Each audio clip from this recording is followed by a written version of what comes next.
Samajwadi party के प्रदेश अध्यक्ष नरेश उत्तम पटेल जी हमारे साथ बातचीत के लिए मौजूद हैं। मुलायम सिंह यादव की आज प्रथम पुण्यतिथि थी और उस पर तमाम संकल्प लिए गए हैं। बात करते हैं सर, क्या कुछ संकल्प लिया आप लोगों ने पुण्यतिथि के मौके पर? देखिए, नेताजी आज नहीं है, उनका शरीर नहीं है, लेकिन माननीय मुलायम सिंह जी का विचार है और उनके विचारों को लेकर के आज इस पुण्यतिथि के अवसर पर समाजवादी पार्टी के कार्यकर्ताओं ने संकल्प लिया है कि मुलायम सिंह जी ने जो विचार दिया उस विचार को जनता तक पहुंचाना, उस विचार के माध्यम से जनता में सामाजिक विषमता को समाप्त करना, आर्थिक विषमता को समाप्त करने के लिए अनवरत संघर्ष करते रहने का जो सिद्धांत है उसको नीचे तक हम पहुंचाएंगे और अन्याय और अत्याचार के खिलाफ लगातार लड़ते रहेंगे।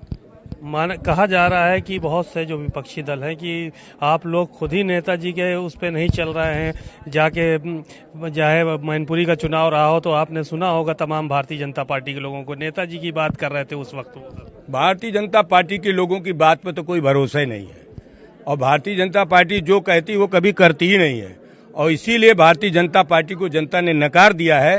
चाहे मैनपुरी की लोकसभा का चुनाव हो, चाहे खतौली की विधानसभा का चुनाव हो और चाहे घोसी मऊ का विधानसभा का चुनाव हो, भाजपा के दोहरे चरित्र को जनता जान चुकी है और जनता भारतीय जनता पार्टी को 2024 में हटा देगी।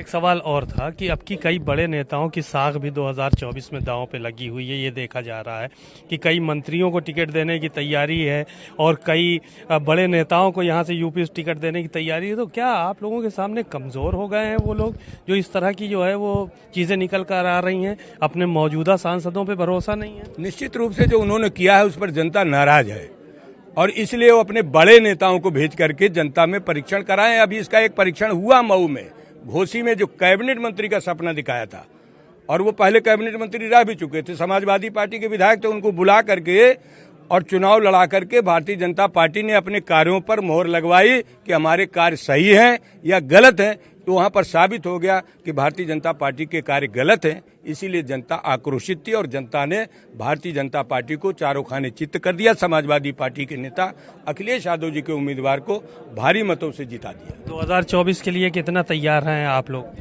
2024 के लिए समाजवादी पार्टी बूथ स्तर पर काम कर रही है। मतदाता सूची में संशोधन, मतदाता सूची में पुनरीक्षण का काम और बूथ कमेटियों के सत्यापन और बूथ कमेटियों को मजबूत करके मतदाताओं को मतदान स्थल में पहुंचा करके भारतीय जनता पार्टी को हटा करके ही दम लेना है। संजय निषाद ने कहा है आज की जातीय जनगणना जो हुई है बिहार में या अन्य जगह हो रही उसके खिलाफ पर्दाफाश रैली निकालेंगे, गलत करा रहे हैं। ये भारतीय जनता पार्टी जो पिछड़ों के कुछ लोगों को अपना भोंपू बना दिया, उससे काम नहीं चलेगा।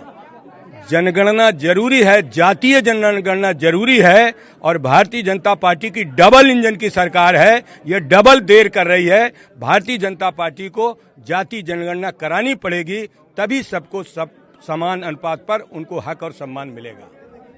बातचीत के लिए शुक्रिया। नरेश उत्तम पटेल जी को उन्होंने बहुत सारी बातें कही और साफ तौर पर कहा कि भारतीय जनता पार्टी के पास कुछ भोंपू नेता हैं जो कि अपनी अपनी बात रखते हैं और उनको जातीय जनगणना जरूर करानी पड़ेगी। कैमरामैन श्रवण कुमार वर्मा के साथ सीमा नकवी, भारत समाचार, लखनऊ।